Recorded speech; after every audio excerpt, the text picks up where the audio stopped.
Some of you may be so good that you feel it instantly. But when you're working in a group, you will find that your abilities are temporarily amplified if the group field is clear and if you're working with D12 frequency.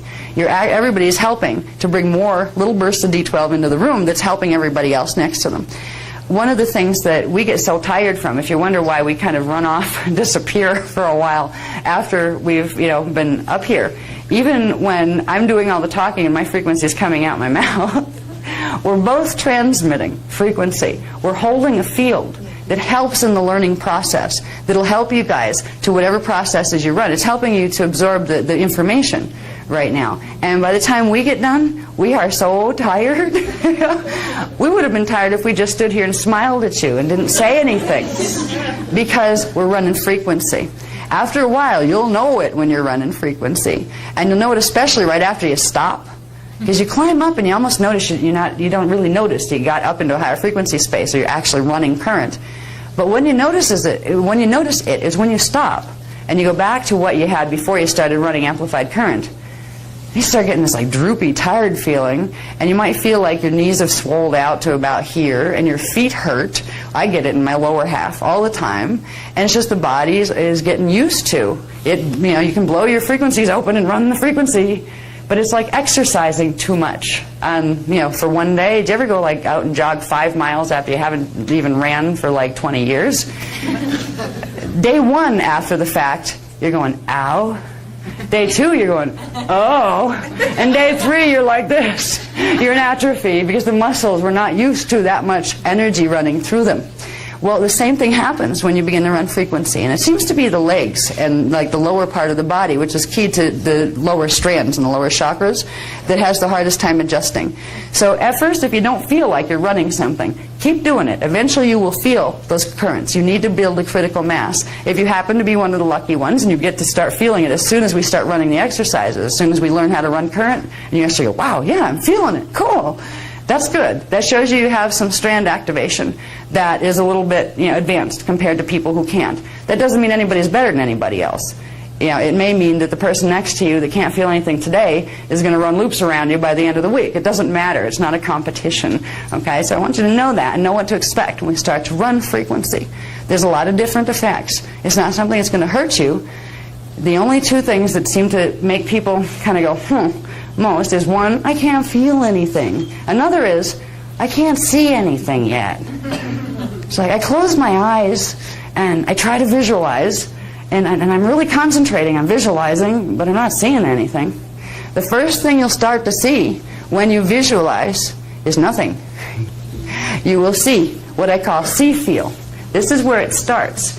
See-feel, where you imagine something. Some of you'll be amazed. You'll find out, wow, I have a talent for actually creating light patterns where you can see them quickly. That comes with 6-strand subharmonic activation. If you don't happen to have that right now, you might have gone into 8-strand subharmonic activation, but you're not using the 6th one right now, so you have it turned off, which means you're not going to get pretty pictures when you close your eyes and try to put an image there. You may see a field of darkness, literally. But what you are doing, even if you can't see it yet, you are putting a pattern of light and sound there. If we're going to visualize a Hierophant symbol on the back of your forehead, inside your head, imagine it there even if you don't see light. It doesn't matter, because you're still setting the mathematical code by the intention. Trace it in your mind as if you could see it. Imagine it there. Try to feel it there. Imagine you're in the dark. Okay, I can't see, but I know it's there. Try to feel its energy, because it is there with the intention that you're going to create it with looking at what a Hierophant symbol is. You've already started to put it there. Optical pineal induction. Just by looking at something, you're sending its mathematical code into your body. It's really scary when you think about watching television. Okay, so we're going to use the Hierophant symbol to activate the Maharic shield to begin getting D12 frequency running through the body, and we're going to open the planetary biofeed interface system. With most people, this isn't open yet, and it hasn't been open for thousands and thousands of years. This is the first time that the grids have been able to do a D12 activation, and this is what's required to begin the planetary biofeed interface system opening fully. Okay, can we go to the next page, please? I'm going to take a sip of drink. Yeah.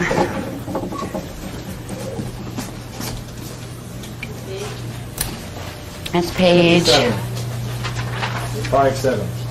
Yeah. Lower page 57? Yeah. How did we jump? Oh, okay. That's right.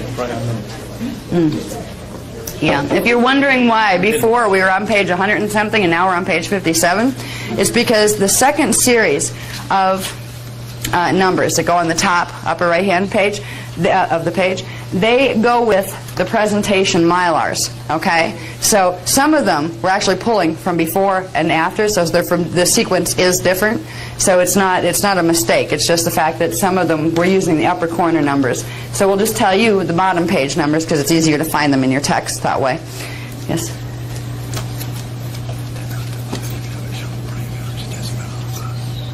$5:30. Okay, well, I'd like to, let's see. The next page is, yeah, I'm thinking we can run this. Oh, shoot. How far until we get to exercise 1? Good Lord. Yeah. Yeah, oh, my God. Oh, man. Okay. Yeah, you're just reminding me, say, if we're going to take that break anywhere around 6 o'clock, you're saying 5:30 might be a good time. We go right back into it. It's a 15-minute. So we'll go for 15 more minutes, then take a 15-minute breather, and then come back. Okay? 117. It's 117. Okay. Well, we're going to run both of these tonight, which means I got to flip through fast. Well, we can take them out. Let me see. Okay, I want to show them that and this together. Okay. Yeah, I'll show them that for a minute. Okay. All right, this diagram here, the one that's on page 57 in your text, yes, that is the beginning of using the Hierophant symbol code. Now, as we progress in Kathara healing and also in running the Maharata current, this flat symbol, after a while, and you have to start it as a flat symbol code. That means one thing mathematically. If you make that a three-dimensional star, you've changed the mathematical input. It means something else. We have learned to progress where we start with this to begin the activation of the Maharic shield. But then we progress. The first thing was up to a three-dimensional six-pointed star, Merkaba star. From there, we started doing stars with more points because each one was bringing more of the Maharic shield into activation. We got up to, I don't even remember what the last one was, 17,000 something or other star points, which at that point you're envisioning a little ball of light with lots of spines on it, and you're telling it how many spines are there because there's no way you're going to count them all. Okay? So this is the beginning. If you don't use the Hierophant symbol code in its flat two-dimensional form, it's not going to activate the grounding portions of the Maharic shield that's going to allow the current to come through. So you start with this. Once your body gets used to running the current, then you can go up to increasing how much frequency you can pull with the same exercise. So in the beginning, you use the flat the flat six-pointed star. After you run the Maharic shield exercises for a while, start to play with it. Ask your higher self, your avatar self, for a feel on a number. What number should I use? Should I use just a three-dimensional star, six-pointed? Maybe a three-dimensional 12-pointed? Maybe a three-dimensional 2,000-pointed? What's good for me? You'll start to get feedback. You'll get a feel for how many numbers you should put on that star. And if you realize that the more you use the Hierophant symbol, the more you run a Maharic seal activation, the more D12 frequency you are progressively building in the body. You're building the body's ability to hold it for longer periods, which means you're building the body's ability to hold it in the DNA, to hold the DNA active and open for longer periods. You're also increasing your ability to transmit. If you want to be able to facilitate healing in others, you have to be able to hold the current yourself first before you can transmit it very well. So, when you start with the Hierophant symbol in the exercises that we're going to run tonight, you can even play with it now. When you start with this, that will be the activation. But as you go, try to increase the star a little and almost like run another quick one down and see if it'll amplify your current, because it should. There will be currents amplifying. The first current we're going to open is the Maharic current that comes from the Maharic shield, which is below your feet. It'll run a pale silver stream of energy from the Earth's core through your Maharic shield up through your main vertical current of your body and up out chakra 14. That is the first place you're going to be running current, is in your main vertical current. From there, by tomorrow, when we get into learning how to direct that current with the triadic phase currents, we'll be making balls of that in different chakras so we can move it to different places, and we will be opening the palm chakras. And I have a feeling by tomorrow evening, possibly the fingertip chakras, which is something that wasn't in Kathara 1 or 2 yet, but they're teaching us about that now, and it's not in writing, but it might be by tomorrow. If not, I'll at least give it to you verbally. Okay, so this is the beginning. This is the code we're going to start working with, and it's a combination of 11th dimensional frequency, which is dark silver, mixed with pure white frequency, that's a 12th dimensional frequency, that gives you the pale silver frequency. So it's the D11, D12 frequency that combines particle and antiparticle together. So you get the both parallel frequency and the frequency from this time matrix. So you get a full divine blueprint instead of a polarized one. Okay, where was the color chart? Is that in there somewhere? Did we pass that? We didn't pass that, did we? The color chart? No, we haven't done it yet. Okay. Now, the next one I'll show you. We'll do this one next year. This. We talk about the planetary biofeed interface system. Okay? It just needs to go up a little, I mean. I need to see the bottom here. Page 54. Yeah. Like Okay. a bingo caller. Bingo caller. Yeah. Okay. Now, inside of your body, which we'll see where it is in a little while, but inside your body you have a Kathara 12-tree grid. That was the level 1 of your Kathara grid system. Well, the planetary body has one too. And at the center, and it's a little more complicated as far as how that fits into this, and when you fit that into that, it actually gives you the Stargate locations of where on the planet the Stargates are, which we deal with in the Templar workshop. But for now, to understand how we're going to get current out of the Earth to run our D12 frequency, and it's a gift because every time we pull some out of the Earth pulls more out of the Sun pulls more out of the galaxy pulls more out of the universe, and the universe pulls more from Source. And Source doesn't mind at all because it's perpetual energy and consciousness. So every time we take a gift for ourselves from the Earth by running D12 frequency up and letting the Earth gift us with that, we are allowing the Earth to gift itself from the other higher levels of the Mahara current coming down, because just like we talked about, the planet has shields, just like we have shields. There's a Maharic shield that holds the divine blueprint for a person. The planet has one, the sun has one, the galaxy has one, and the universe has one, and each of the 5 harmonic universes have one.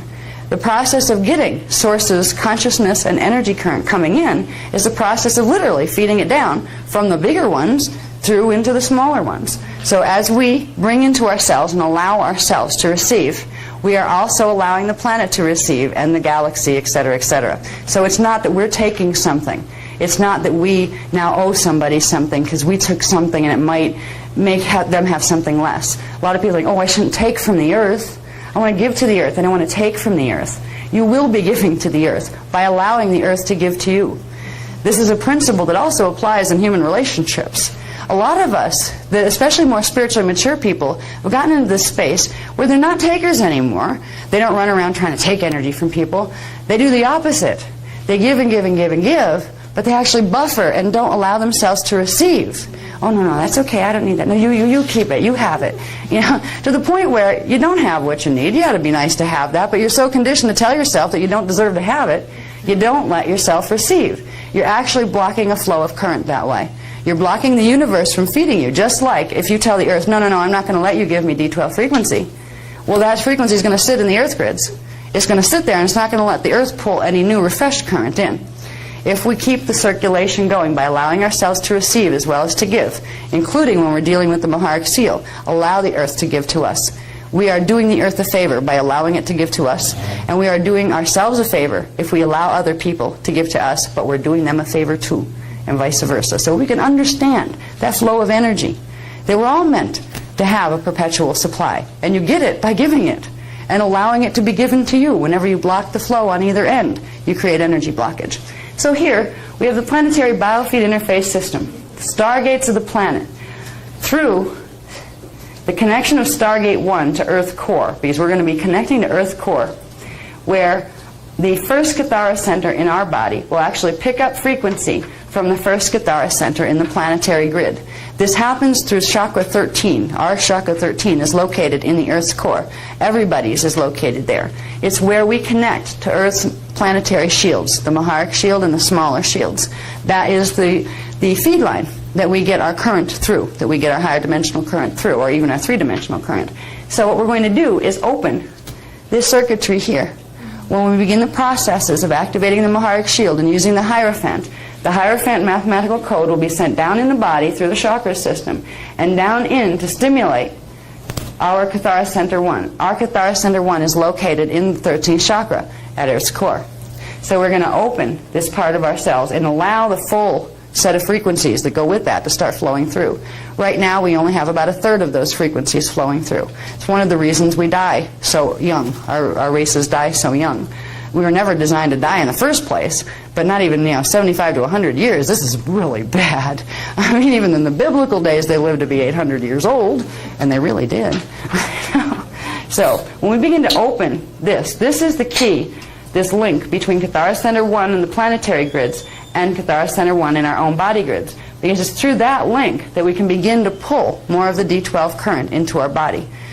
It's also through that link that when we get into Templar mechanics, where we decide we want to help the Earth as well directly, that we learn to send energy down into the Earth's grids, where our bodies, because we've conditioned them to hold enough D12 subharmonics, can actually help heal areas on the planet and restore their divine blueprint progressively, which will block progressively any types of manipulations that are being done to the planetary grids to cause harm here. So this is a key to not only personal healing, it's also a key to planetary healing and to major world service issues if you go in, if you want to go in that direction. Okay, next one, please.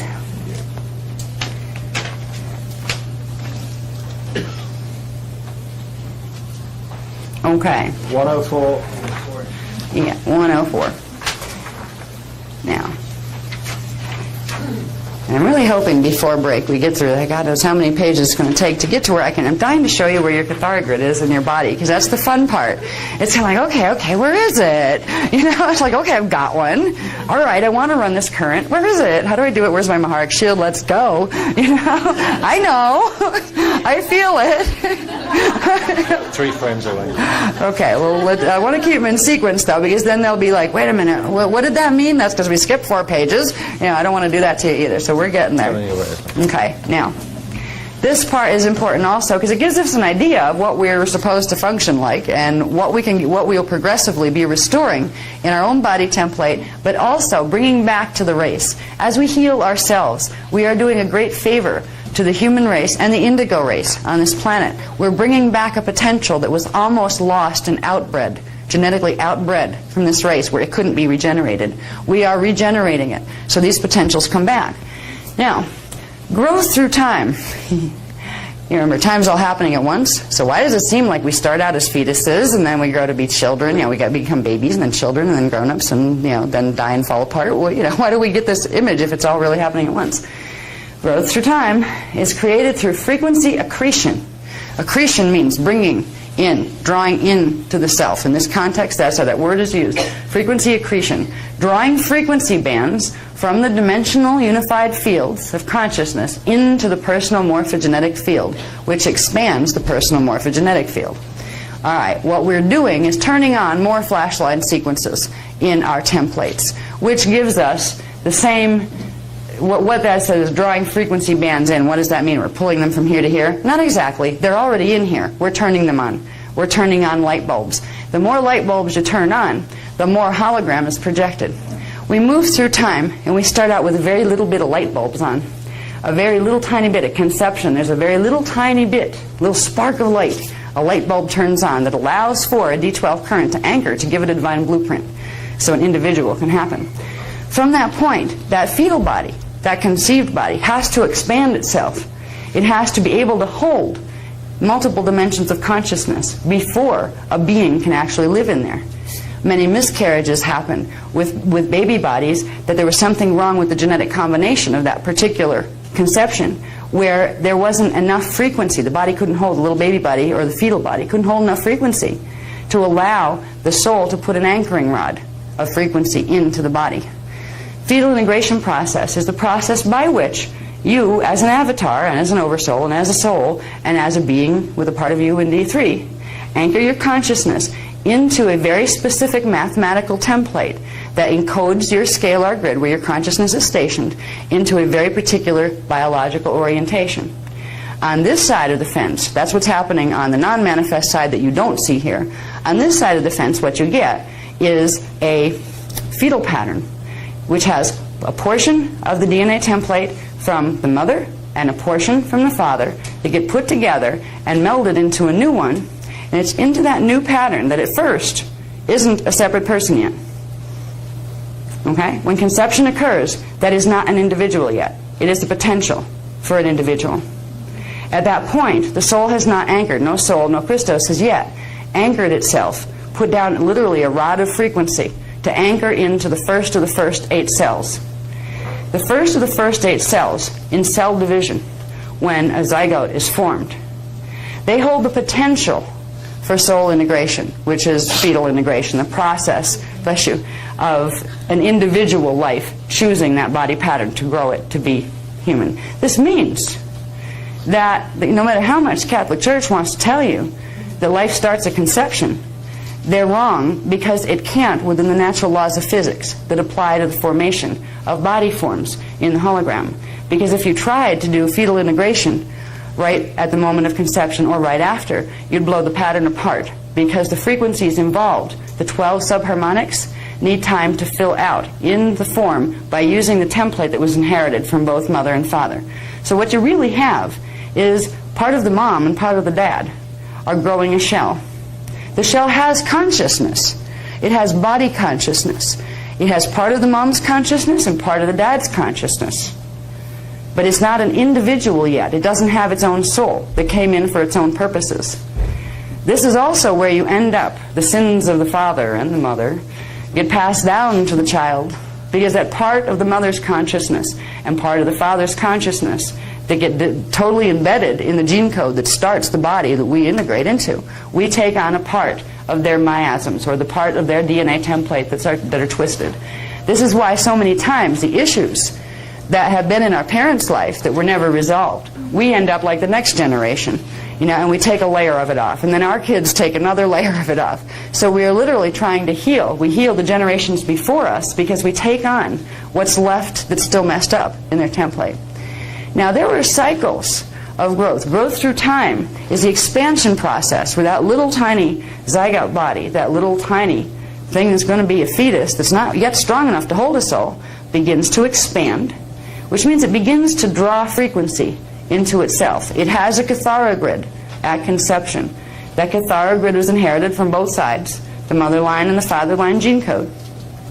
It has a sentient body consciousness, like a rock does. That is what it is at that point. It can move. It doesn't think in the same way. What it does is think thought patterns coming from mother and father.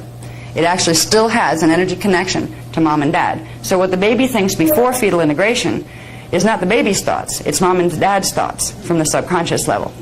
So it becomes a vessel actually for the processing of some of mom and dad's stuff. Now, between the 33rd and 56th day after conception is when there has been enough of the little flashline sequences turned on in that physical structure that a fetal integration can take place. A fetal integration involves the anchoring of cords of frequency from the higher dimensional fields and from the D3 field, down here, D1, 2, 3, into what were the first 8 cells that formed after conception.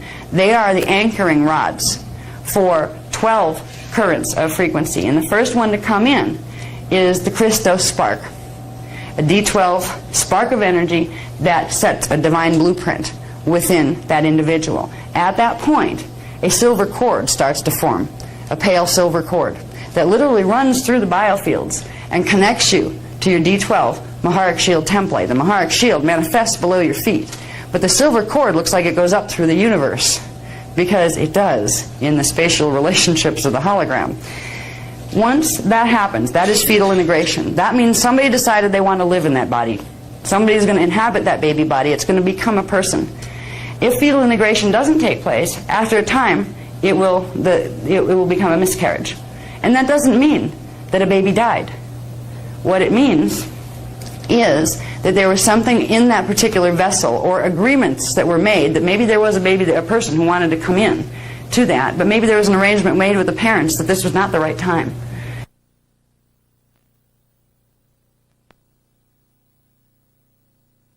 From D4, 5, and 6 even. If you had that consciousness opened in your body, you wouldn't mourn over a process like that. you probably wouldn't end up with a fetal pattern in there that you weren't going to take to term anyway. A lot of times people end up having pregnancies here that was not part of their divine blueprint at all. And sometimes they get inhabited. Sometimes they're by souls that are still trying to evolve hard. Sometimes they get inhabited by things you don't want in there. Some children aren't born innocent. And that's another part of the healing thing that is very hard to deal with.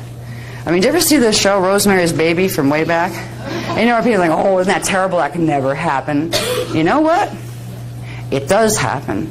There are babies born in various types of ways. One without souls.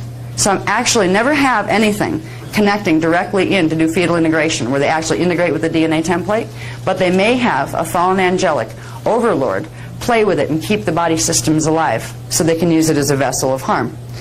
There are children like this in the world. There are some that are incarnate dark avatars, that are incarnate dark oversouls or souls. That doesn't mean that you hate them.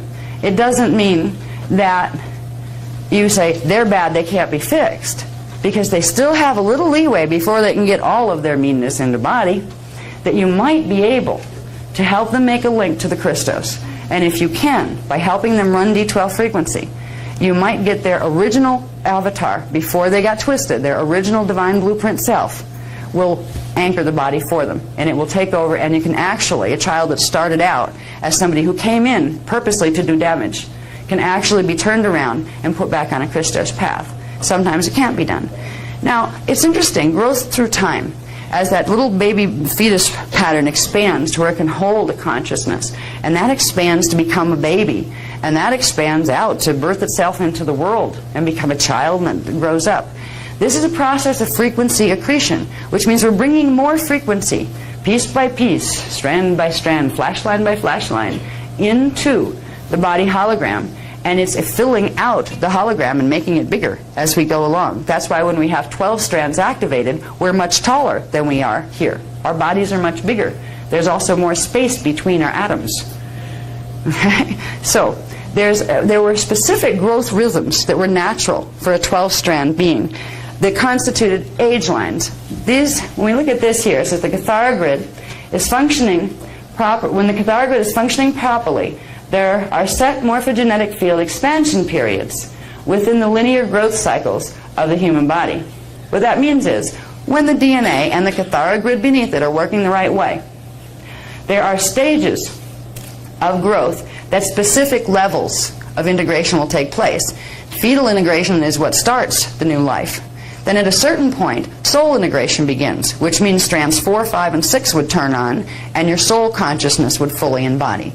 And then after you got those frequencies in body, the next expansion would be your oversoul getting into body. Strands 7, 8, and 9 would activate, and it would bring in your 7th, 8th, and 9th dimensional levels of oversoul consciousness. And then the final one would be your Christos avatar self.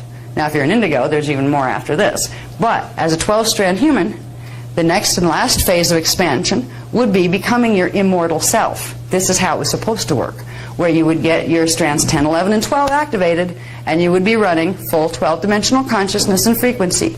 You would have an immortal, breatharian body that you would have the conscious ability to manifest and demanifest at will. You would understand massive amounts of things you can't even imagine right now that you might be able to understand about the planet, the galaxy, the universe. You would have memory of all your 1,728 selves and be able to flip your consciousness between any one of them, like TV station. You'd be able to flip there, oh, now I'm in 2 million BC, you know, this kind of thing, and actually be aware of yourself in all of those spaces. And the process that used to take in terms of time in density 1, fetal integration started at birth, and the first phase of growth would be getting in the D1, 2, 3 consciousness, all right, where you'd have to integrate all the frequencies of dimension 1, dimension 2, and dimension 3 to create a personality incarnate grounding base for the rest to expand into.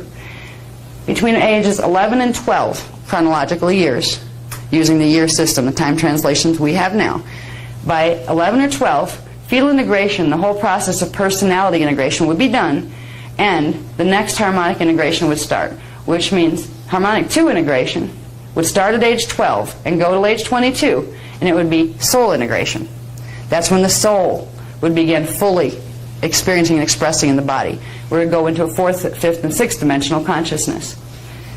Between 22 and 33, you would have oversoul integration, and 33 and 44, you'd have full avatar integration. So by the age of 44, you had transmuted the body from what appeared to be a mortal body with three-dimensional consciousness into a six-dimensional consciousness that had a semi-etheric body and could turn its gene code on from two harmonics to the next level, the etheric consciousness, where you have the oversoul consciousness in the body, which means you'd be able to control your DNA and move between three harmonic universes. You'd be able to take stargates between here and the next level up and the next level up. And by the time you were here, this was graduation. That's where you were a master. You were fully embodied. And you always were that person up there, that avatar. But to try to get yourself in this body took a bit of time. You had to slowly and gently expand the body to be able to hold all that you are and all that you were before you got in here. So these were the natural processes.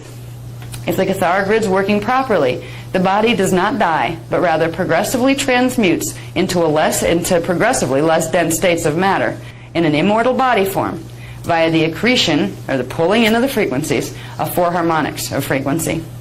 Present Kathara grid distortions block the integration of harmonic 2 and begin a condition called molecular compaction, which creates body degeneration and death. They block the process right here. We start to die at age 12. That's when the death hormones start to happen. That's when what's naturally supposed to happen, where our strand 3 is fully activated and strand 4 is supposed to start to go into activation to bring in our astral consciousness, and after that our archetype at D5. This is blocked, where these frequencies try to come in, and they come in, and it's kind of like, imagine a hammer on crystal.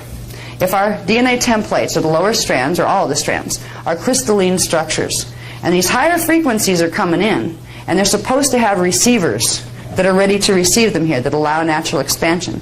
Those natural frequencies start to come in to the body, but because those receivers have been blocked and twisted, they can't receive and draw into the crystalline template of the lower strands. They come in like a sledgehammer, and those frequencies hit and pound on the scalar grids of the lower strands, progressively twisting them and crushing them and making them worse, where they can hold less and less frequency. What that does is create real messes within the body template, which translate into chemical messes in the DNA, which create literal genetic mutations in chemical terms within the body.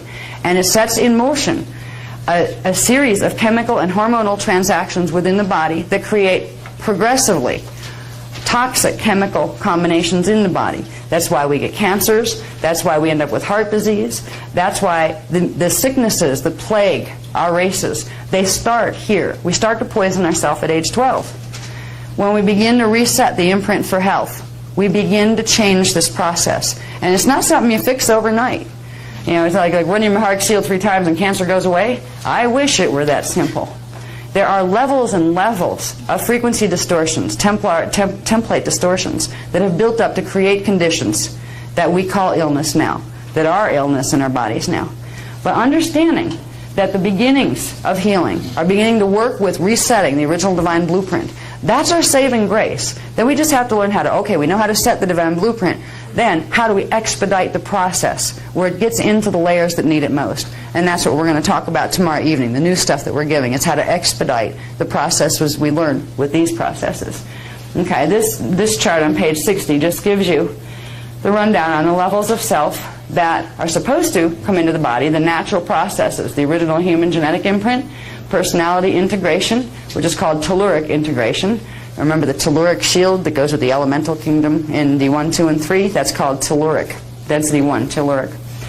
Birth through age 12 expands the morphogenetic field through accreting the frequencies of dimensions 1, 2, and 3 and activating strand templates 1, 2, and 3. And this takes you right up through soul integration. It explains, so you can look at it yourself because I already talked about it. Soul integration, oversoul integration, Christos, avatar integration. That's how our bodies are supposed to work. This is what they're doing right now. Contemporary human genetic imprint. The personality integration starts at birth and it doesn't even finish at death. Soul integration does not start. Diratic integration, which is density 2 integration, doesn't even start because those frequencies can't enter the body template, because the template at the Kathara level is mutated, and that's what creates the genetic mutation.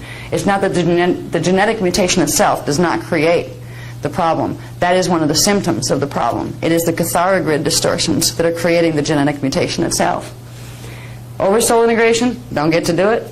Christos avatar integration, don't get to do it.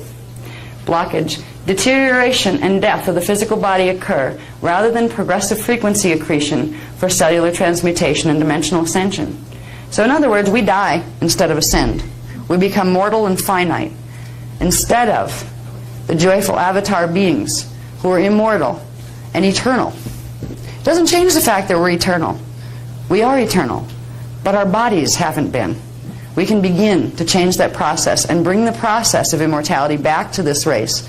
We're not going to bring it back in the next 5 years. We're going to begin the healing process. So whatever our potential is, the best we can be, we'll be able to become. That doesn't mean we're going to be able to ascend in the next 5 years, but we might be.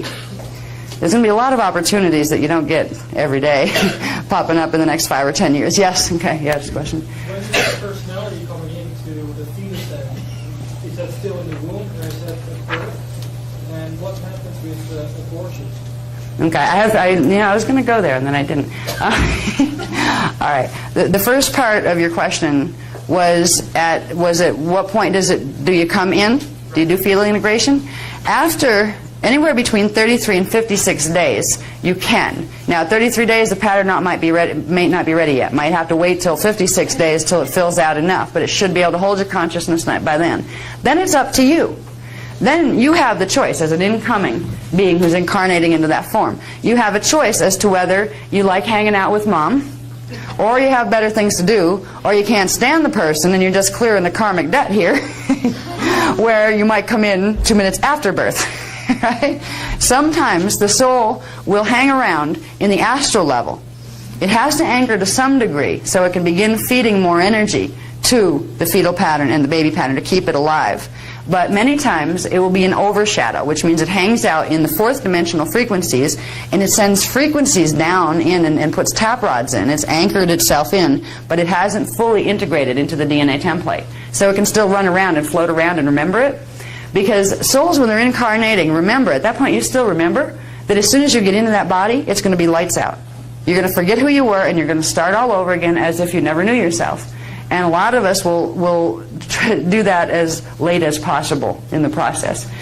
I remember coming in, I think I came in, and I had a heck of a time coming in, actually. Once I realized who it was, I agreed to be mom, because we'd had some interesting experiences in other time vectors that she wasn't very nice to me as a male person.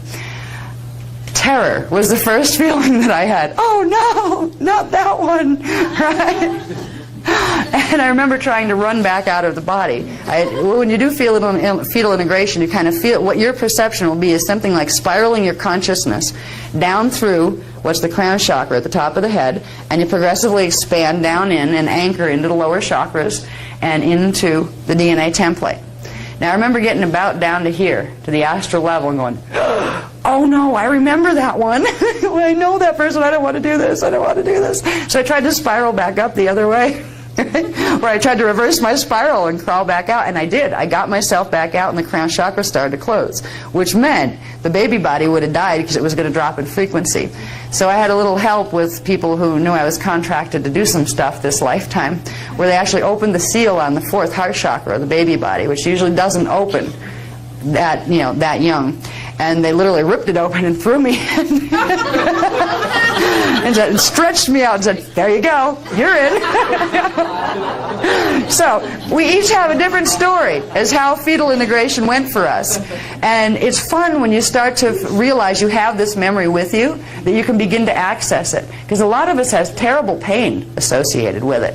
Where, just imagine, you're a person who knows yourself as an avatar, who just feels free. You're a free creation being. You're at one with God. You know your connection to God. And you start to get into this body and you know you're going to feel lost and scared and lonesome. Now, most of us contracted as human souls or indigo souls, and even a lot of the Anunnaki or Drac souls who were working Emerald Covenant, contracted here to come and help this place in this space-time. They knew they were walking into a battleground. They knew they were walking into a final conflict drama. that had to do with fallen angelics who, after millions and millions of years of trying to take over the stargates here, were going to come in for one last round. This was where the good versus evil was going to head off, because the Christos realignment mission was going to be done here. So we came in with a sense of responsibility, but also a sense of sadness. So there's a lot, for a lot of us, if you start to go into where your fetal memory is and just try to lean into it. Okay, let me try to remember when I was a baby. Let me try to remember me when I came in. There was a point. I mean, it's absolutely, you are here. There's absolutely no doubt that you have a fetal integration point, or you wouldn't be sitting in the room. You can go and ask your own Christos self, say, just be with me with this and help me to find this. Because you'll also find, right on the other side, right before you went into the go in and expand into the fetal pattern, you had all the reasons why you were coming. You knew why you were coming. You knew why you chose the parents you did. You knew the mission you were on. You knew what time you were probably going to check out and leave. You knew what you were here to do. So there's a joy on the other end of the sorrow that you might have felt in having to literally shut all your perceptions off and literally like walking around in the dark for a whole lifetime just to rediscover who you were. These are some of the things that you can look for in yourself. And as we begin to do that, when we begin to find these memories, we will also begin to make a connection between, in our DNA strands. Like with me, I had, you could call it a gift, or you could also call it a curse, because I got thrown in my fourth chakra, which meant that fourth chakra was opened while the fetal body was still in the womb, which meant it was picking up astral frequencies and processing D4 frequencies much sooner than it should. I came in with open incarnational memory. I remembered my whole fetal integration process from the time before I could speak. I could talk to things. In fact, I used to terrify my mother, she tells me, because I used to lay there with my eyes open while I was technically asleep and talk to the angels and tell her, go away, the angels are coming to take me away, I belong with them. And I would tell her things like this.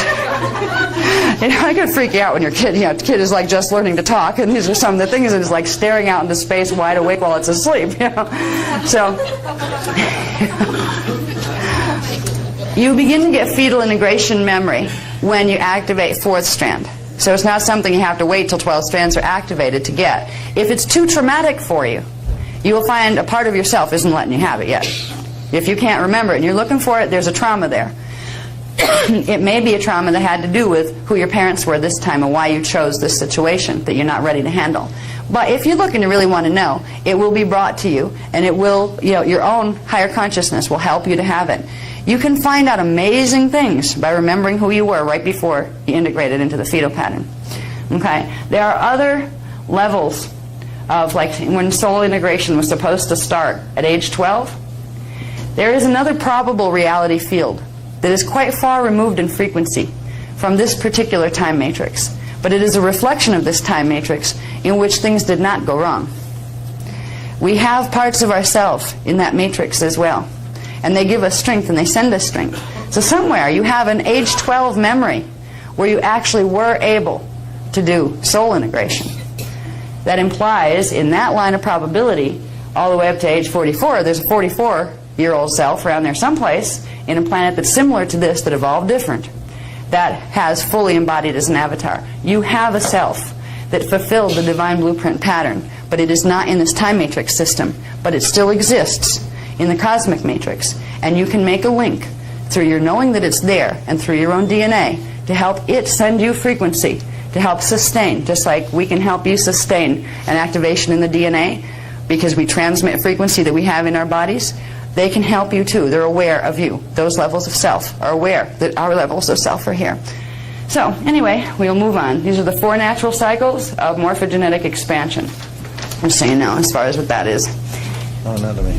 Oh, anatomy. Levels of human anatomy. How are we doing on that break time? It's 10 to 6. 10 to 6. So if you're going to give him 15 minutes now, you're going to go on the lady clock, right? Yeah, do it. Yeah, you want to do it now? Okay. All right. Well, before we get into this, because it's just going to go right through to technique, we're going to take our 15-minute break now. And I don't mean to torture you, but I think that's going to be the last one before 8 o'clock before we leave. So now's the time to do all the, like, vital runs and those kind of things. You know? Okay. We're back. Okay.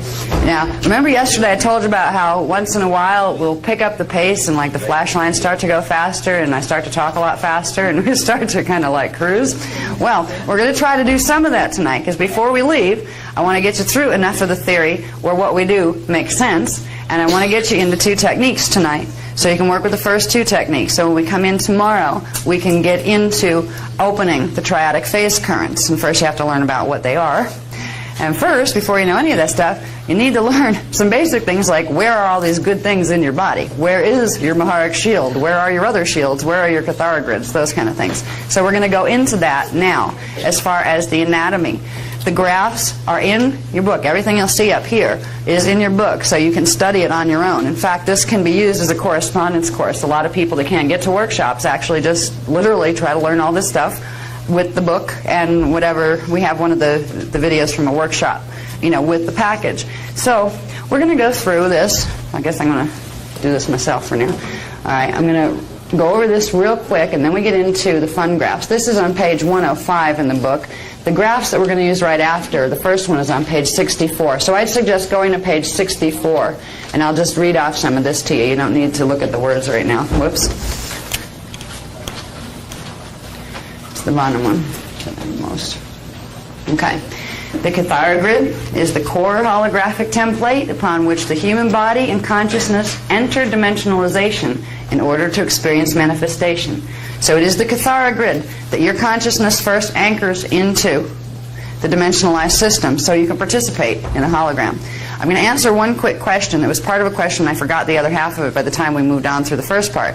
Was when we were talking about fetal integration. Someone had asked a question about abortion. Okay? Yep, I know. All right, and I will answer that because that's a big controversial issue that government loves to get involved with. That it really should mind its own business because it's between a person, their soul, the soul that's incoming, and their relationship to Source. Before I explain a little bit about the abortion issue, I will go back to the point that I said between the 33rd and 56th day is the first time soul integration can take place, which means before the 33rd day. There's no way there's going to be a soul who is anchored into that body. Now, in the days when our DNA templates were functioning the right way and we had our consciousness with us down here, you didn't have accidental pregnancies. In fact, you had wonderful, elaborate rituals for 2 years before the fact, preparing the body, preparing the place where it was going to happen, and you had open telepathic communication with the incoming soul. You knew who it was, why it chose you, why you chose it. It was a very open family experience before the being even came in to your body as a female. In the original days, in 12-strand DNA activation, the body systems are a bit different. Breatharians don't need to eat. Well, they also have babies in different ways. There's actually an energy form that's projected out through the navel region that serves as the vessel. The child actually grows outside of the womb once the conception occurs. Talk about easy birth. You know? You don't need Lamaze. In the old days, you didn't need Lamaze. Yeah. But anyway, now ideally, situations don't arise where you have an issue of would a person have to abort a child or not, abort a possible child, abort somebody that might become a child. Because right now, if you don't know, have enough consciousness with you to control your own fertility, in the old days, we knew a woman could choose when ovulation would occur, and it would only occur when conception was desired. So there were no, the question of abortion was never there. But now that it is, because right now what's happening is there's all sorts of interference. For thousands of years there have been here.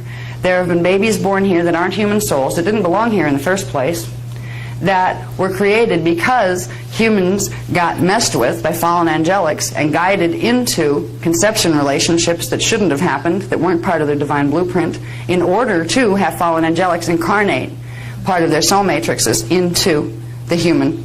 They called it an experiment. It was an experiment in how to take over a species from the inside out. Now, in the old days, there were some really weird things that happened, where before we lost our sensitivity to being able to feel what kind of energy was coming in, some people would know that there was a bad seed coming. There was such a thing as a bad seed. This is when issues of abortion actually first came up. When there would be certain, women would start to feel dark avatars in the field, and they could feel that they were being used as a vessel to birth them. And there were times when they would literally throw themselves off cliffs before they would allow that to come through their bodies. There was a lot of abuse done to the human body, particularly with females, where they were used as breeding vessels here from 25,500 BC and forward. So the issue of abortion really started in Atlantis, when women were faced with the choice of whether they were going to be a part, an unwilling part, of allowing this planet to be invaded by fallen angelics who were going to try to take it over, or whether they were going to stop the process. So originally it wasn't about trying to cause harm to something.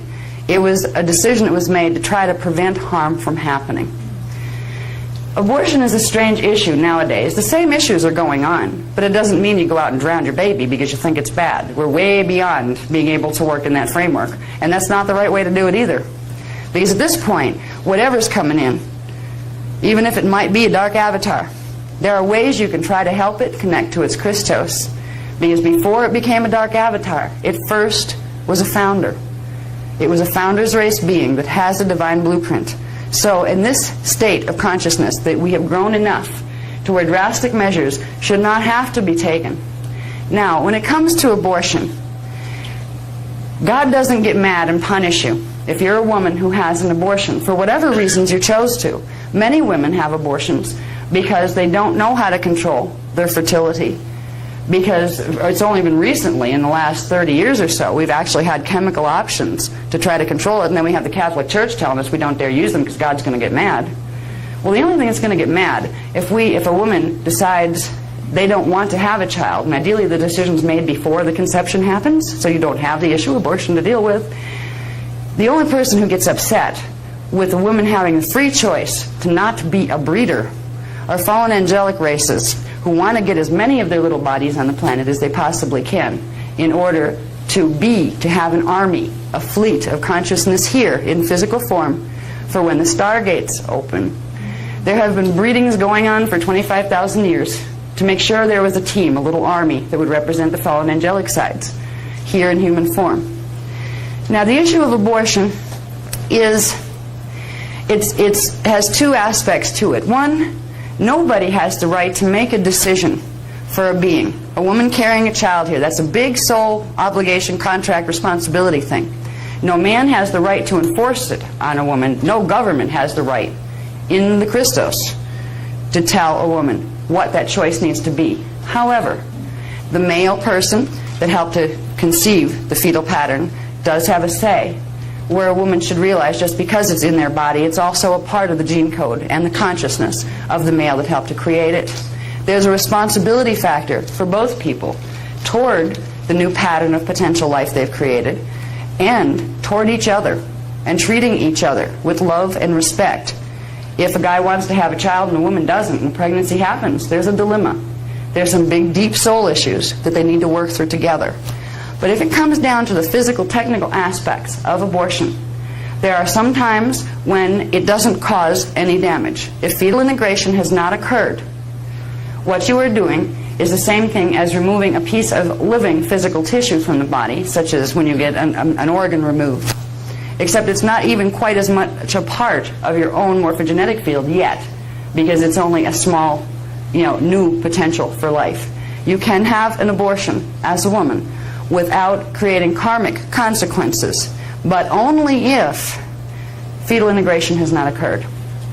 Now, if fetal integration has occurred, regardless of whether it's a Christos avatar, a dark avatar, or a little guy from dimension 4 that's coming in, once fetal integration has occurred, there is an electromagnetic field bond between your DNA template as a mother and the DNA template or the consciousness template of the fetal integrated being.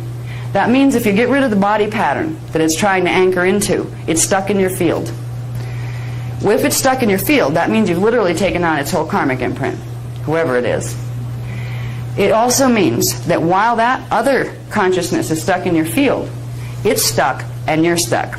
It will block your DNA activation process and you'll block it. It will usually lead to a condition where a few years down the road another pregnancy happens. so it can come out of your field and into a body and become individuated and separate from you. These things are handled. These soul agreements are made on much higher levels. They're made between the souls and the oversouls and the avatar levels of consciousness. If you're a female and had an abortion, you're not damned for life. God's not going to throw you into the pits of hell because you did a bad thing.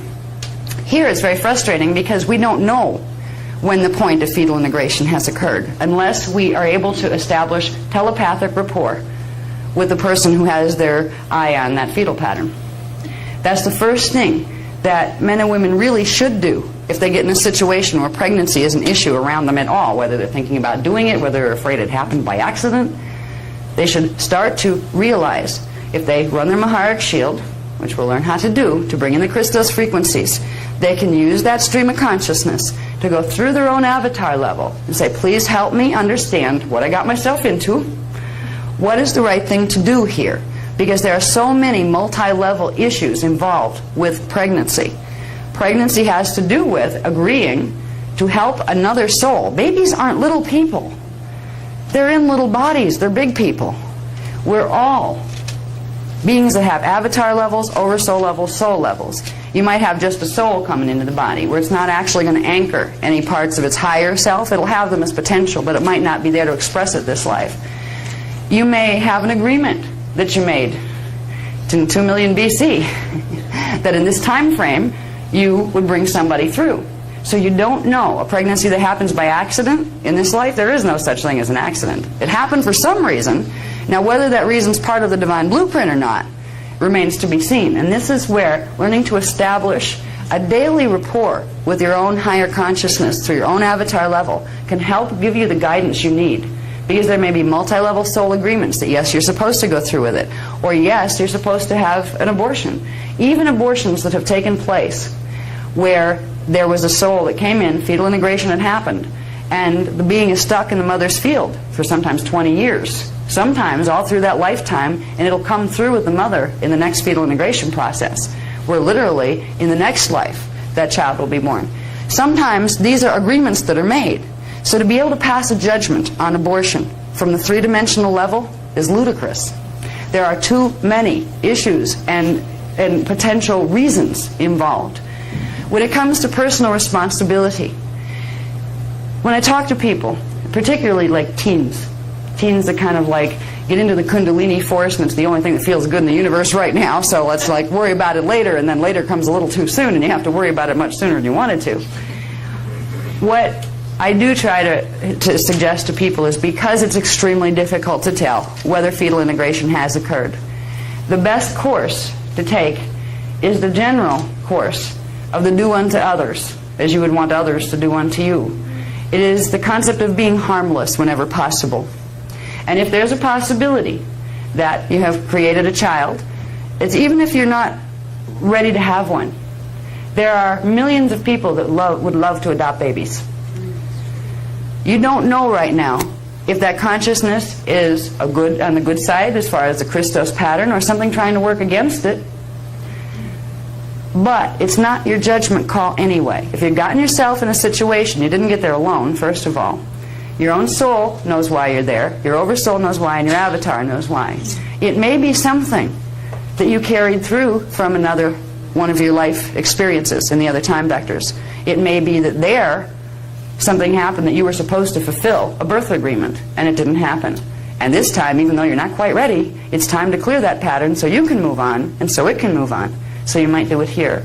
So I do recommend, whenever possible, I wouldn't want to have to make the decision whether I'm going to terminate without knowing what I'm doing, terminate the potential for life. But at the same time, if it was a situation, say, where the mother was going to die, if a pregnancy was allowed to go through, the mother has a right. The mother should go into her own space with her own Christos self and say, what is the right thing for me to do here? If it's really going to be this child or me, what is the right thing to do? And each person will get a different answer. That's why a government should not have a right to impose its will over the will and the consciousness of a person down here and their connection to God and their connection to their own Christos. So when it comes to abortion, that's a hard one to answer. We can tell you the technicals. We can tell you that yes, if you abort something that already fetal integrated, you're going to carry it around as baggage, and it's going to hold you down until you can set it free, because you're holding it down as well. We can tell you that if you have an abortion and it hasn't fetal integrated, you will not have anything left in your field except perhaps guilt. If you don't know, if you think you might have caused harm, you will teach yourself hard lessons through the experience. So again, it's a personal choice, but it always should be made vertically, not horizontally. And what I mean vertically is don't look for the answers out here. It doesn't matter what your mother, your brother, the priest, the pope, or your government have to say about it. What matters is what your own Christos self has to say, even if it's the most unpopular decision in the world. And sometimes having the baby is the worst. Sometimes the whole family, oh, how could you do that? Oh, that's horrible. Don't have that child. Have an abortion. And on the other side, you have the ones for the right to life are saying, oh, you can't kill anything. How dare you? You're terrible. You'll be damned forever. And they show you pictures of mutilated fetuses and try to make you feel really awful. You need to find a personal relationship with it and realize that no God is going to damn you if you do have one. But you may take on a burden yourself, a burden of guilt because you made a decision without knowing for sure. But you can know for sure. If you work with simple meditations on a daily basis to get in touch with your Christos self that you should do long before you worry about babies at all, you will be able to literally get a knowing. And that's where you can, through that knowing, say, okay, well, who's the soul that's attached here? And, who is it? Somebody I know? You can start to have a telepathic rapport first with your own Christos self to get your guidance. How can I act responsibly and in my divine blueprint with this? Whatever's right. If you surrender what you think you want to do to whatever is the highest and rightest thing to do for you and everybody else from the Christos blueprint, and just surrender that decision and ask for guidance from your own Christos, you will get the clearest answer. Sometimes it'll be so clear it'll blow your mind, where you'll start to hear your abdomen talk to you as a female. You'll literally get telepathic, hello, Mom, I'm here. Oh dear. No, it's not time to run for the funny farm and get Valium. It's time to realize you're opening up your D4 circuitry so you can start to hear multidimensional communication. So that, I won't go further with that because there's really not any further that I can go with that question. It's a good question that was asked. But when it comes to how countries try to pass laws to govern this kind of thing, countries should know better than to try to inflict their three-dimensional will on a God issue. Churches should know better, and in the old days they did. The Christos teachings never taught you not to have an abortion. The Christos teachings taught you to, first of all, not get yourself into pregnancies that you didn't want to have in the first place.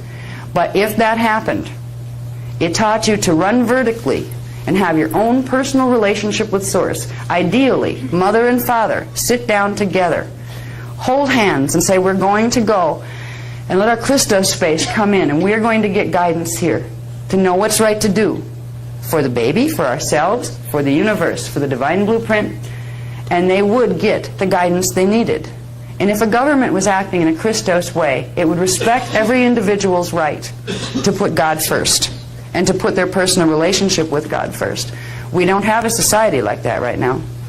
On this planet, everybody's trying to manipulate women that way. And it's been one of the worst ways that people have tried to control women and literally drain their life force energies by using them as breeding vessels.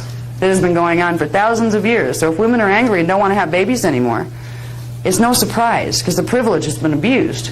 So there's a lot of issues surrounding that get into our gender roles, what has happened here on this planet, how sex has been abused, both through overuse of it and underuse of it, and making it bad and vile. So there's a lot of things connected with that. At some point I'd love to do an ethics workshop. Christos Ethics. The book isn't down yet. I run my life by them, and they come through. Christos Ethics, once you realize what they are, which is the direct connection between you and Source through your Christos. You don't need a book once you can open that conduit, because you will act ethically by simply asking your higher parts to give you that guidance in every situation. And surrendering what you think is personal will. If you can't figure out for sure what something is, turn it over to your higher parts and trust and surrender there. Not surrender your will where I'm going to be powerless and I'm going to be a martyr. Surrender to a part of you that already knows the answer and the best one, and know that it will come to you and you will be given it. That's the most that can be said on ethics right now. At some point, there'll be a book. There'll be a translation of the Dorotura records on what basically, how do you live in a Christos society? What are the ethics of a Christos society? And if you saw those books and then looked at what's going on out there, your hair would stand on end.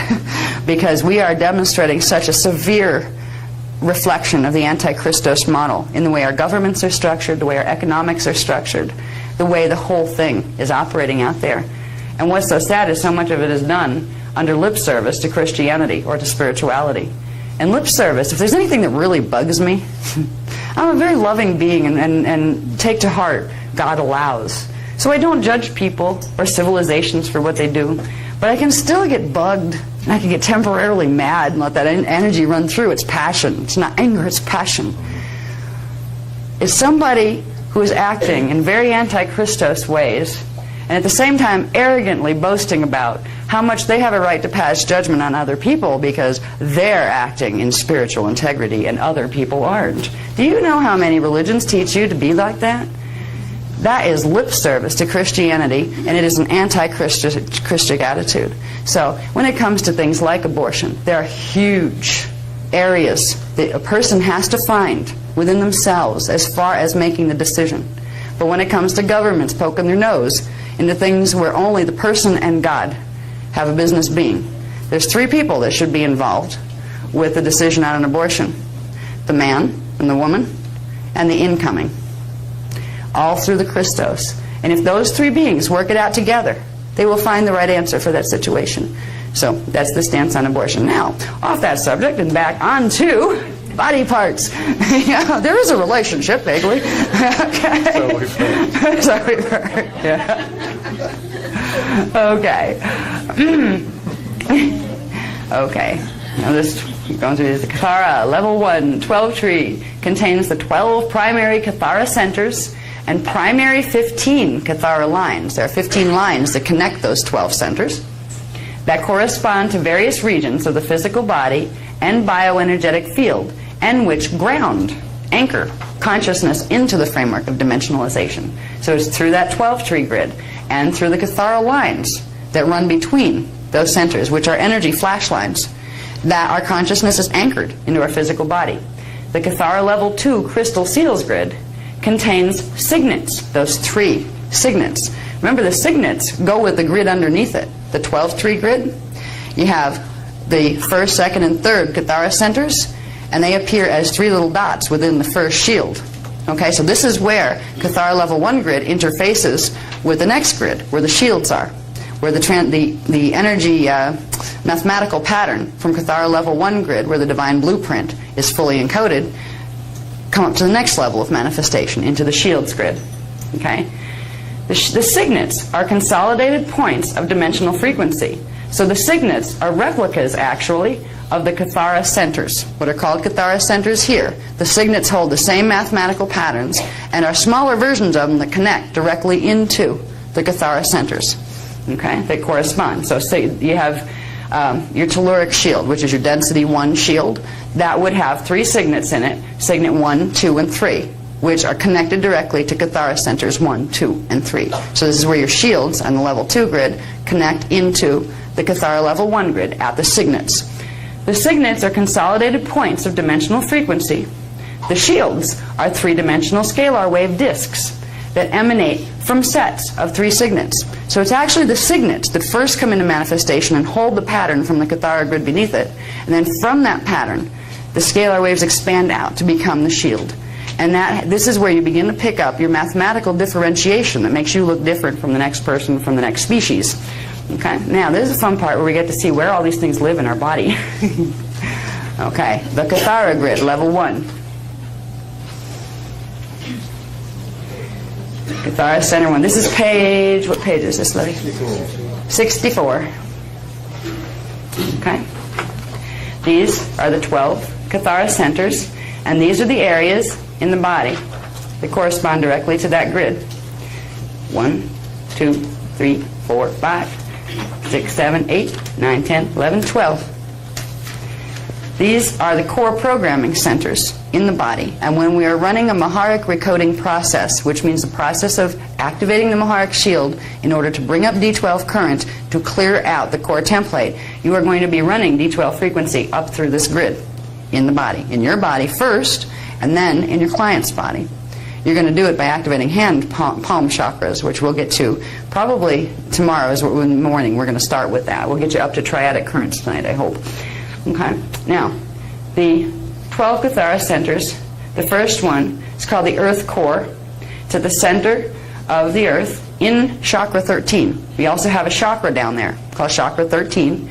Now, Chakra 13 connects to D13, which takes you into the primal light fields of density 5. So Chakra 13 is where Kathara Center 1 is located. All right, this is down. Imagine that where you're standing, wherever you're standing on the planet, go halfway down through the planet into where the core of the Earth would be. And that is the point where your grid connects to, where this connects to the Earth's Kathara grid. That's the point that you're going to be bringing frequency up from when we activate the shields. You're going to literally use the breath. After you use the Hierophant to activate the shields to open the conduits, you're going to use the breath to bring it up and put it in various areas depending on what you're trying to do. Okay?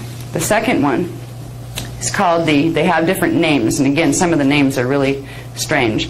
I can't even pronounce this one. The Nuan Yun. In the male, it's in the prostrate gland. In the female, it's in the vagina. I think they call it the G-spot. I've heard that term thrown around, and that seems to be what this is obviously associated with running the Kundalini energies in the creative process as well as the creation of life process. These are the frequencies that control the part of the aspects of creation and sexuality and sex drive. Now, what's interesting is because we have distortions in Kathara Grid 2, 1, 2, and 3, in Kathara Grid 2, there's a whole bunch of wacky sexual deviation going on in our culture, not to mention a whole bunch of twisted ideas about what sex is supposed to be. Sex is a holy thing, and it's not holy just because it makes babies. It was not created just for the process of procreation. That's one sacred thing it can be used for. But when a male and female come together as souls, as oversouls, as avatars, in Christos love, the Kundalini currents that each of them run can be combined. And when they combined, they run a huge amount of current that can be used for tremendous healing or manifesting powers. This is why you have a lot of black magic, cult-type people that are using sex magic, because they're tapping into lower Antichristos teachings of how to use the Kundalini to amplify energy. They're using it for the wrong reasons. But the potential to use sexual energy in its divine Christos blueprint, it was supposed to be a joyous, beautiful way of sharing. What we see as body parts sharing with each other out here in 3D, remember, this is just a hologram. We get hung up on body parts here. This is a hologram. This is the illusion part. If you take that away, during the sexual act, what you see are two beautiful fields of light with two currents, main vertical currents of energy coming together. And those two currents of energy open to each other, and they form a beautiful figure-8 infinity sign. And the currents of both run through each. And the fields, the huva bodies and the auric levels expand. And there is an ability for one avatar and another to amplify their consciousness and bring in their rishi level together. It was meant to help you grow into becoming whole here. When you get to being an avatar where you're fully 12-strand activated, do avatars at that level have sex? Not in the same way. It becomes a moot point, because after a while, the energy fields, you're in an intimate love relationship with everything around you, every species, every rock, every tree, every molecule. And at that point, but it's usually, fortunately, the body's evolved to that point too, where you don't have the apparatus anymore to worry about anyway. So,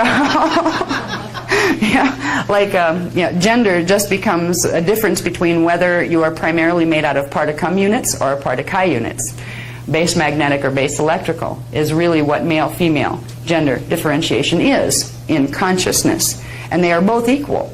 And they are both important, and they both are required to have either, because it is a balance of polarities. So when because of the distortions right now that are in Kathara Center 2, because there are distortions in the planetary grid line 2, which is called an axiotonal line in the planetary body, and because there is a Kathara grid distortion in the planetary shields in the second Kathara Center in D2, we are all processing part of that confusion. Sexual confusion. We get sexual identity confusion. We get power struggles between the currents in men and women that come out to be gender struggles. We get power struggles within ourselves between our own female and male aspects, because we all have both. We're both male and female. We're all androgynous beings, truthfully. We may be having one side of it amplified a little more, and that gives us what our physical form is. But we're androgynous. A soul doesn't worry about whether it's male or female. A soul can love male or female. That doesn't mean we all need to go and be bisexual. That's another way of, do you really need to use your life force currents this way? Some people do. It's not our job to pass judgment on them. However, there is a thing called sacred sex, that when we get these areas of the body, the first three-dimensional levels of the body straightened out, where there's not distortions being carried that give us distortions in our feeling body, and in our physical sensations, and in our conscious association of what we're doing, once that's cleared out, there's a whole new world of what relationship means. A lot of people think, and there's a distortion in the New Age movement, that everything's free love, right? That means go and sleep with everything in eternity and don't worry about it. Now, who might benefit from this? The answer to that question lies in what happens to the DNA template during the act of sex and orgasm. Something happens to the DNA template. When the primal life force currents begin to activate in the bodies, they begin to activate in the DNA templates. A combining of codes begins to happen temporarily. One of the best ways to possess somebody's body, if you're a dark avatar wanting to come in, is to get yourself into a human body and to seduce the other person into orgasm. This is why there's this whole weird thing happening with male-female orgasm issues. In the ancient days, the Anunnaki used to use human women, and they would forcefully drive them to orgasm to make them open their DNA so they could do two things. One, impregnate them with Anunnaki fetuses. Two, so they could give them overlays, reversed matrix overlays in their DNA template. So women adopted a survival pattern. We won't have an orgasm if you kill us. And we're still living it. Even when we find somebody that we know is the love of our life and we really, really wish we had more of a sexual orientation. A long time ago we got so disgusted with being used and abused, and we realized we were being used as the vessels through which an army of little nasties would be created in order to take over the planet. We decided that no way. You can do anything to me. You know what people, archetypes, embody this for us in our cultures. You look at people who turn to women, who turn to prostitution. They have gotten an attitude with it. I'm going to control this process. You're going to use me, huh? Well, I can do that back. And you know what? I can fake it, and you'll think I mean it. You'll think you got me, but you don't. We learn these attitudes. We learn them in the ancient times. The knowledge is coming through from those time vectors when we were abused. Men have had similar issues. When the Anunnaki races actually came here physically, they were larger than the humans at that time. I mean, larger physically. And they would try to seduce the human women away from their male counterparts. And they would use their physical prowess to do it. So men have adopted this not enoughness feeling very often about their own sexuality, and they often spend a great deal of their lives trying to fix that, trying to prove to themselves that they are enough, sometimes feeling so much that they're not enough that they get a real big ego concept and everything has to be thought like they think, you know, with their lower chakras first.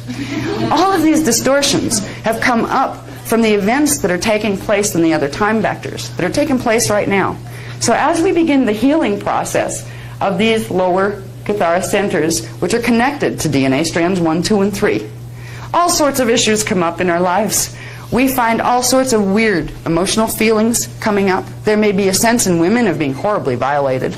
There may be a huge anger in men of being one-upped to the point where why even show up, because you were just going to get flattened by these big pretty guys from the sky who were coming, to take your females away from you. There was trickery used to seduce the females away from the men, and then the men were often killed just to get rid of them, because what was done here was a forced hybridization experiment with fallen angelic races, where they wanted the human gene code so they could get into the human bodies because of its accelerated potentials to interface with the planetary grids. So there's a lot of healing that needs to take place here. If we look at the craziness in our global societies, we have every extreme you can imagine here. We have people that are celibate and wouldn't be touched if it was God himself came down, because they're convinced that sex is bad. You have people doing the other thing, free love, let's be swingers. Let's go sleep with everything because it feels good. If it feels good, do it. Well, there used to be some truth to if it feels good, do it. Before our emotional bodies got twisted to the point where our emotional bodies are connected to strand 2, or connected to Kathara center 2. There's a part of ourself that runs there that makes things feel good that aren't good for us. So you can't just trust the emotional nature unless it's combined with the Christos frequency coming in, which will straighten it out and let you know what you really feel about something, so your biology is not dragging you all over the planet into relationships that are causing you harm. Okay?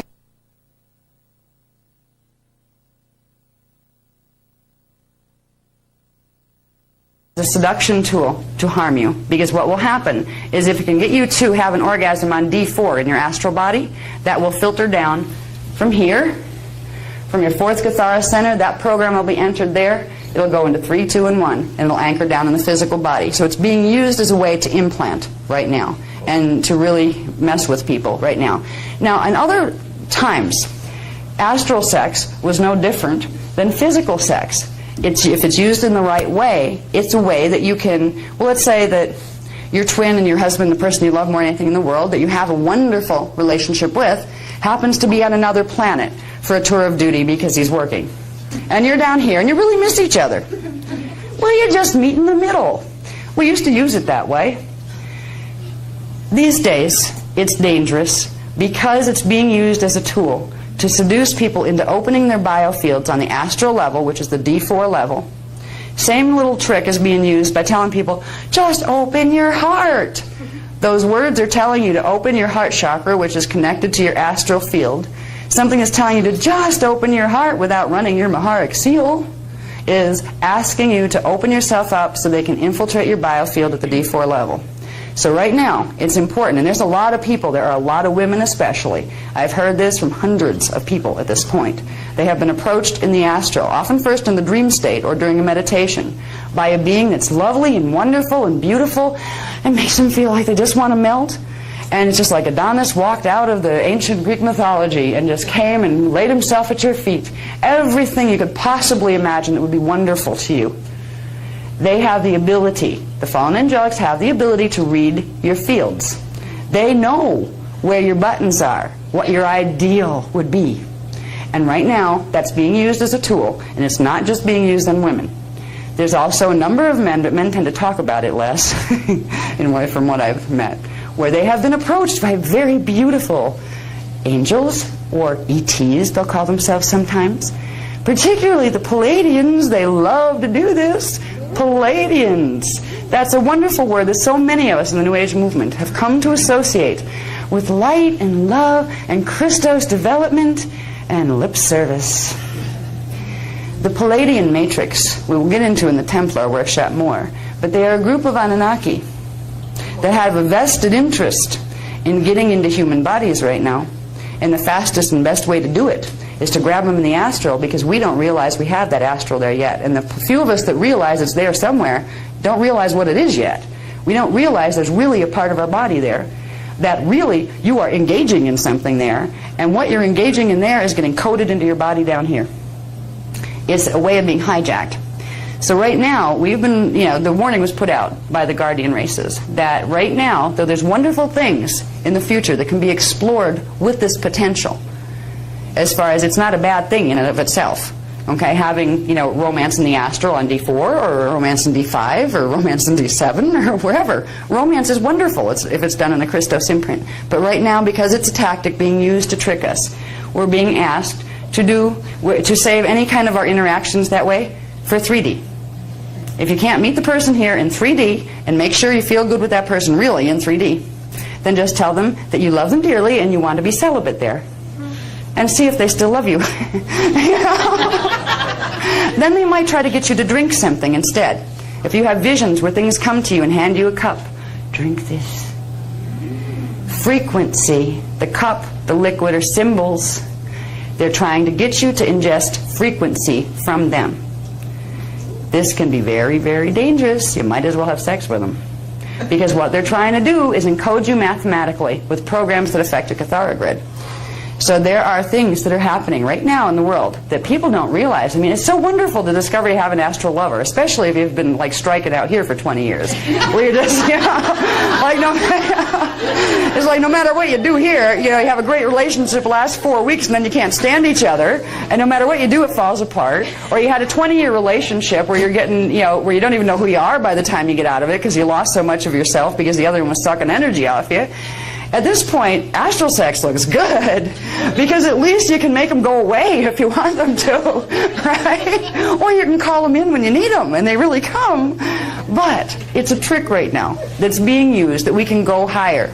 If we can realize that any kind of sexuality is really an energy exchange that's taking place, that opens your core template temporarily to receive what the other person has. If the other person is indeed a pure being, that can be good for you. It can actually help to accelerate your own gene code. Now, there have been times in the evolution of our race, I'll get to 2 questions, I'll get to them in a second. There are times in the evolution of our race when these tactics have been used by guardian races, but with full open explanation of what was taking place in order to do bioregenesis for some of the fallen races to help them pick up in the most rapid way possible the new codes, the higher Christos codes in their DNA template. Unfortunately, since 22,000, no, it was actually before that, it was 208,216 BC. In that particular, there's a series of events that took place back there where literally the reason why the D12 current couldn't run on this planet after that period was because there was a whole race of guardians, avatars. They had 6-strand activation all the time, and they could turn on literally their ascended master consciousness when needed. There was a group of other beings that were out of the draconian matrix. It was called the Omicron draconian matrix. I can't talk, my lips are getting tired. We lost our ability here to run D12 frequency because of sex. Because the group of people who were the guardians here, who were very sweet and loving, and horribly naive and trusting to a fault. They knew soft love, but they didn't know tough love. And they never thought that anybody could abuse some of the most sacred things in the world to actually put one over on you and steal your energy and your planet out from under you. There was a race of beings that had entered the Emerald Covenant from the Omicron draconian matrix. And they said, we want to, we're going to be good now. We'd like to do bioregenesis so we can regenerate our 12-strand pattern so we can become Christos beings like you. And they were allowed to come onto the planet and to adopt a human type form. But the DNA in that human type form had a long way to go. It had the matrix of human type codes, but running in reverse mathematical sequence. It's called a reverse matrix. And that is an anti-Christos matrix. And over evolution, and by combining, there were going to be a race line made that would slowly purge out those distortions so those souls could incarnate through a human form. Well, they gave lip service to wanting to do the Emerald Covenant, and for about 100 years they got their people on planet, draconian souls in human type bodies, and the founders' races were trying to make sure, hoping this experiment went well. They were trying to help the draconian matrix to get back into the Christos pattern. What they didn't calculate was how naive avatars could be when they were down here, because at first there were only selective marriages allowed, because if you got a person who had higher frequency activated, even if it's on a reverse current, than the person that you were making love with at the time, even if you had an avatar here and only an oversoul here, but the avatar only had its own DNA activated to strand 6, and this one amped it up to strand 9, this code would overpower the other, and that would be the imprint that went into the other person's DNA. It took them about 50 years of intermarriages and breaking the rules by not running the Maharic seal every time they were going to engage in intimacy. They convinced their angelic human partners that there was too much frequency in the field and it made copulation uncomfortable for them, so please don't run the seal right now. You have enough D12 frequency in your field. Because before, nobody, avatars didn't combine their fields without first opening the Maharata current. That was just a natural part of it. You brought the Christos into any coupling. And because there was a whole collective of the people who ran the round tables, which are the Stargate control grids, who allowed their DNA to be compromised, and it wasn't realized until it was too late that they had literally had their templates reversed. They began to run reverse codes into the planetary grids during a stellar activation cycle, or a Stargate cycle. And that broke the link to the Christos field in the planetary grids. We're still paying for that now. What we're fixing now on the planetary level, and what each of us are processing a piece of, has to do with that time and that decision. And we're still stumbling around trying to figure out what's the right way to have an intimate relationship where the power is balanced and it's supposed to be this loving, wonderful thing. So there's a lot to the sexual issue. And I won't go any further with that in this one. If I answer questions on this one, we're going to be here till tomorrow morning talking about sex. And I know that, you know, we really need more teachings on things we have to deal with every day. Because there are things that you can do that will help you tremendously. Run your Maharic seal, for instance. When we learn to do this, which we're going to do the beginnings of this tonight. When you learn to run your Maharic seal, you're temporarily, manually activating what would normally be activated permanently and all the time if your 12-strand DNA was activated. You're bringing in a pillar of light around your fields, and it creates a buffer of D12 frequency around your DNA template, which means if you couple with someone, you will give them a gift of a D12 charge that either they'll be able to receive or they won't. But whatever comes from them, you will receive it only if it's in the right sequence of the Christos sequence. So you'll protect your own fields that way. That applies to the astral level as well, but there are more games being played there, and I wouldn't take it on. I mean, I remember lifetimes where I didn't marry anybody in the physical, and I just had my partner hanging around with me in the astral, and we left it at that. This isn't the time frame to do that. So anyway, my personal opinion, I would be advised anybody to just cool the astral relationships if you got them going. Tell them, I'll be your friend and I love you dearly, but we're going to be platonic now. Is this something I need to do for me and my Christos? And if they have a problem with that, you might want to question their motives in the first place. Okay, real quick, yes. This is not a sex person. It's being information is possible in the dream states. So you can go to sleep and somebody, can they infiltrate there as well? Yes. You know, the drama we're in the middle of right now, everything becomes dangerous if you don't know how to run your D12 frequency. If you know how to run your D12 frequency, you don't have to be afraid of any of it. Because your Maharata current will create natural protection if you run enough of it. Critical mass of it is important. That's why you need to use the techniques and build with them and run more and more of them. And I'm going to go through into these at these points so we can get there. I'd like to at least have you to be able to activate your Maharic seal tonight before you go so you can begin running that current. All right? Okay. Oh, I also, too, want to point out, we do have...